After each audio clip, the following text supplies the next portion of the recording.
Სანქცირებული მოსამართლე ნინო გალუსტაშვილის სინდისის პატიმრების საქმეებს სწრაფი ტემპით განიხილავს. დღეს ის 3 პროცესს გაუძღვება. პოლიციელზე თავდასხმაში დანაშაულის მომზადებასა და ჯგუფურ ძალადობაში ბრალდებული პირები დანაშაულს არ აღიარებენ. ისინი პოლიციელთა მხრიდან ჩადენილ დანაშაულზე მიუთითებენ და ოცნების რეჟიმს მათ მფარველობაში ადანაშაულებენ. სხდომები დასასრულს უახლოვდება, რაც იმას ნიშნავს, რომ აგვისტოში პოლიტიკურად მოტივირებულ გადაწყვეტილებებს ვიხილავთ.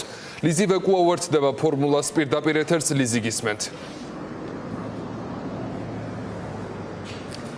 გიორგი, თბილისის საქალაქო სასამართლოში დღეს სინდისის პატიმრების პროცესები ერთიმეორეს მიყოლებით არის ჩანიშნული. ამ წუთებში მიმდინარეობს დავით ლომიძისა და თემურ ზასოხაშვილის სასამართლო პროცესი და ასევე სინდისის 8 პატიმრის. თავდაპირველად დავიწყებს სინდისის 8 პატიმრის სასამართლო პროცესით ზვიად ცეცხლაძეს, თორნიკე გოშაძეს, ნიკოლოზ ჯავახიშვილის, ირაკლი მიმინოშვილის, გიორგი გიორგაძის, ისლამ ალიევის, ვეფხე კასრაძისა და ვასილ კაძალაშვილის სასამართლო პროცესი რამდენიმე წუთის წინ დაიწყო. მათ ჯგუფურ მონაწილეობას ან მის ორგანიზებას ედავებიან. დღევანდელ სხდომაზე გრძელდება ბრალდების მხარის მოწმეების გამოკითხვა და ამ წუთებში იკითხება ლევან ბასილაძე, გამომძიებელი, რომელმაც საგამოძიებო მოქმედებები ჩაატარა როგორც ვეფხე კასრაძის, ასევე ვასილ კაძალაშვილის და გიორგი გიორგაძის საქმეებში, როგორც ლევან ბასილაძე ამბობს, ვეფხე კასრაძესა და ვასილ კაძალაშვილის ვიდეო მტკიცებულებები მოიპოვა, რომელიც გამოქვეყნებული იყო TV იმედის სოციალურ ქსელში, სადაც ისინი საუბრობენ დივერსიის მოწყობაზე და კახი კალაძის ოჯახისთვის საფრთხის შექმნაზე. ასევე მან ისაუბრა გიორგი გიორგაძის ვიდეო მტკიცებულებებზე, სადაც ჩანს, რომ გიორგი გიორგაძე პოლიციელებს ესვრის ქვას. რამდენიმე წუთის წინ დაიწყო ეს სხდომა და ახლა ის თავისუფალი თხრობით ყვება ამ დეტალებთან დაკავშირებით. მალე ადვოკატებიც დაუსვამენ შეკითხვებს, რაც შეეხება ადვოკატების პოზიციებს. უცვლელი არის ეს პოზიციები. ისინი თვლიან, რომ საქმეში არ დევს არანაირი მტკიცებულება. რეალურად ამ 8 პირს არ აქვს ერთმანეთთან კავშირი და მუხლით შეუსაბამოა. ვიდეო მასალა, რომელიც გამოძიების მხრიდან იქნა მოპოვებული და შემდგომ უკვე დანიშნული იქნა ექსპერტიზები.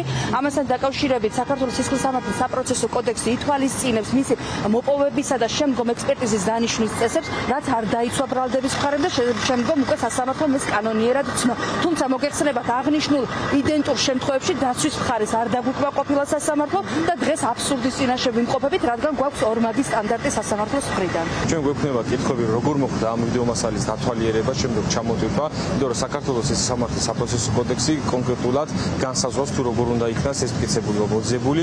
ეს პროცედურები არ არის დაცული, შესაბამისად ჩვენ ძიან სასამართლო სხდომაზე ამ ვიდეო მასალის დაუშვებელად ცნობას ვითხოვდით, გვექნება კითხვა გამომძიებელთან, არის თუ არა ავთენტური ეს ვიდეო მასალა და როგორც გამომძიებელმა მოახდინა თუ არა იმის დადგენა, რომელი წყაროდან იქნა მოძიებული და პირველი წყაროსთან დაკავშირებით რატომ ვერ მოხდა ორიგინალი ვიდეო მასალის მოძიება საქმეში. ბრალდების მხარის მოწმები, ასე რომ ვთქვათ, საინტერესო და ინფორმატიული არ არის, იმიტომ რომ ქმედებასთან დაკავშირებით ვერაფერს ვერ იძახის. თავარ გამომძიებელთან მაქვს სულ 2 თემატიკა. პირველი, რაიმე მტკიცებულება თუ მოიპოვა იმასთან დაკავშირებით, რომ ჩემი დაცვის ქვეშ იყოფებს, იცნობს და მეორე, ვინმე პირდაპირ მოწმე თუ დაკითხა. ორივეზე პასუხი არის არა.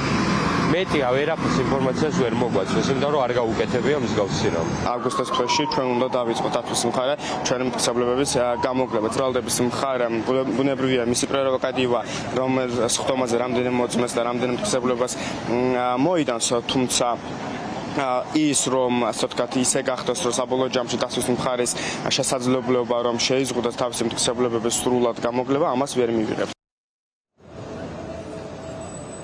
რამდენიმე წუთის წინ დაიწყო ასევე დავით ლომიძისა და თემურ ზასოხაშვილის სასამართლო პროცესიც. მათ პოლიციელზე თავდასხმას და ეგრეთ წოდებული მოლოტოვის კოქტეილის სროლას ედავებიან. მათთვის ეს სხდომა ნინო გალუსტაშვილმა დახურა მედიისთვისაც და დამსწრე პირებისთვისაც, ამიტომ ჩვენ არ გვაქვს ზუსტად ინფორმაცია თუ ახლა რა ხდება პროცესზე, თუმცა ის ვიცით, რომ ამ პროცესზეც გრძელდება ბრალდების მხარის მოწმეების გამოკითხვა. დღეს თბილისის საქალაქო სასამართლოში ასევე გაიმართება 11 პირის სასამართლო პროცესიც.